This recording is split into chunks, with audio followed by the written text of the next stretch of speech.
So Yeshua is reflected in the life of Joseph.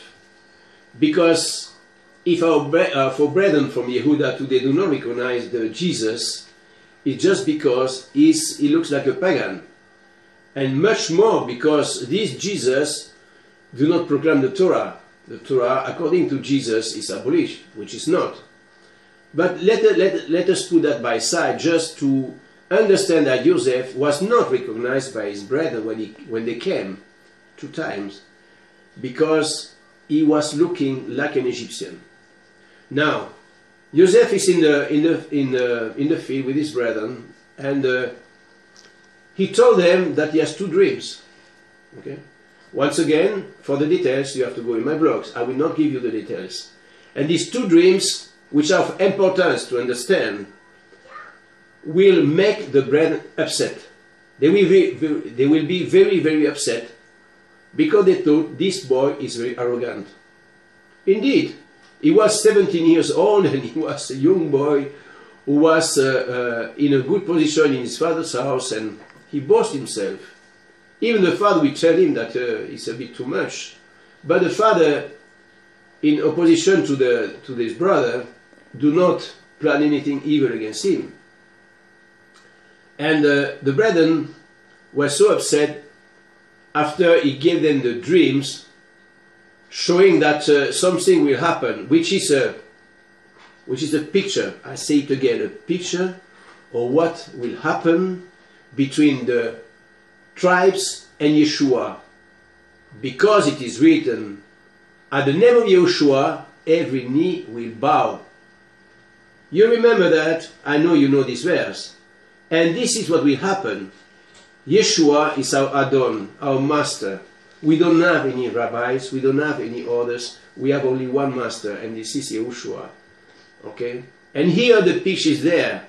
But the brethren do not accept that, first of all, because he was the youngest one at this time, or the last one before Benjamin. They don't accept, so they plan to kill him. You see, here also we can see that these do not stop Jehovah to choose these children of Jacob to fulfill his plan. They have in mind to kill the brethren. Just think about that. In spite of that, Jehovah has already established his plan. No matter what, he will take these children and he will change them. He will change them. So do not think that you will change yourself. It is Jehovah who will change you and me. And this is a long life process. This is not a one day magic way. It is a long life process through the tribulation of life that will be transformed, will be changed, will be molded when we go through fire. The fire of all what is going in our life. So Jehovah do not look at that. He looked at his plan. The plan was to bring Joseph into Egypt. And Joseph has to go into Egypt 20 years in order to be refined. To be refined and to become the one Jehovah wants him to be. Because there are the shadows, and we will see that in the story, what is going on. So now for the symbolic, I encourage you to read the parasha, because there is a lot of symbolic. When they throw Joseph into the pit, when they say that there is no water, when they say all the things, there is a symbolic behind it. This is the soul of the Torah. You have to read it to understand for yourself that Joseph is really a picture of Yeshua. So now, suddenly, during the way when Joseph has been sold into Egypt, we will see that now we speak about Judah, his marriage with a Canaanite. You know that the Torah tells us that we don't have to intermarry with strangers. But Judah did. Not only he did it, but we see in this chapter that not only he did, but I will give you in this chapter why it is so. Again, there are shadows of things to come. and you need to read, and you will see that Yehuda was not so faithful to his word. He made promises to Tamar, his daughter-in-law, which he didn't fulfill. And the word Tamar means a palm tree, which is a picture of righteous people. And we will see that again, these do not stop Elohim to do this way, to go this way. He will not look at what we are doing. What he looks in our life is at his own purpose, what works according to his own plan.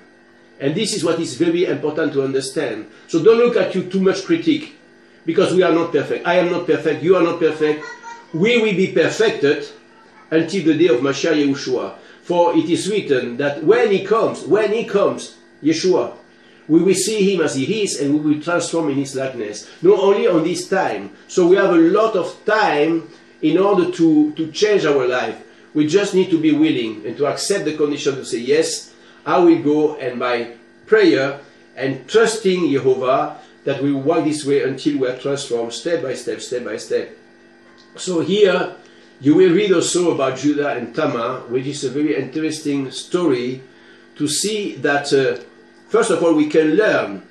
Tamar knew, because she was adopted in the tribe of Judah, or the family of Judah, that the inheritance come only, I say it again, the inheritance come only through the male. I know Judaists today say that if your mother is a Jewess, then you are a Jew. But this is not according to the Torah. This is man's made tradition which do not exist in the Torah. You will not find it. The lineage is through the male semens, the seed, the Sarah, which is sperma in the word in Greek. Okay? So here Tamar knew that, and this is why she will be pushed.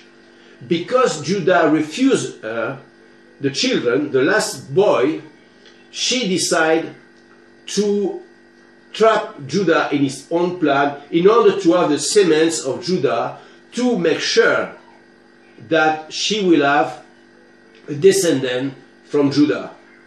If it is not this way, we don't need to have it. Then this story is finished, there is no Mashiach. If Tamar do not get the seed from Judah, then we don't have a Mashiach coming from the tribe of Judah. It's finished. Because the descendants here is marked by the birth of Perez. So Perez is the one who will assure after that the descendants from Judah. So when you read this, just focus on that. Not on the story that she looked like a prostitute. In fact, she looked like a prostitute. I have posted in a video, in a commentary, saying that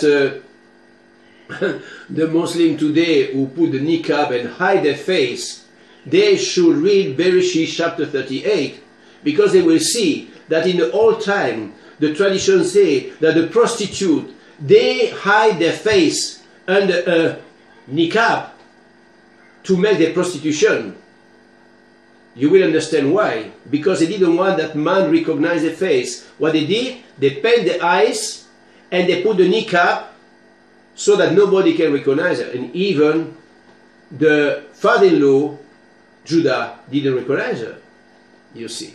So it's just to say that by side. It came to my mind, I found that very interesting. Now we jump again back to Egypt. In the chapter 39, Joseph has been now